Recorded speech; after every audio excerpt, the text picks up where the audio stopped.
Every year for the last 24 years, when we've come to the date, September 11th, we gather in certain places, we commemorate the attacks, the tremendous loss of life, the disruption of lives across so many families and communities in our nation. 24 years ago, I was a part of the Corps of Fire Chaplains that responded to the site of the World Trade Center in New York City. And for 5 weeks, the Corps of Chaplains served in search and recovery efforts and provided support to firefighters and police and families across New York City. We made the commitment to repudiate the phrase, "never forget," because it sounded to us as some kind of retaliatory phrase. And what we adopted and have used for the last 24 years, all of us now in various settings and very different ministries and work, have adopted the phrase, "always remember."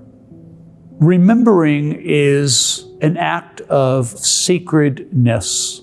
It is a commemorating and, in fact, remembering those lives that were lost, those families that were destroyed, the heroic actions of first responders.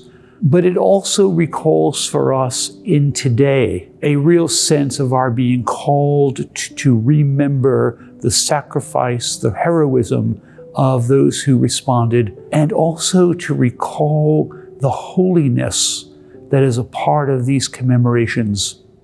On this commemoration of 9/11, as we gather for prayer, as we continue to support and encourage one another, as we continue to be mindful of those whose sacrifice is still affecting their health and their lives, their livelihoods, their family lives, I encourage you to remember.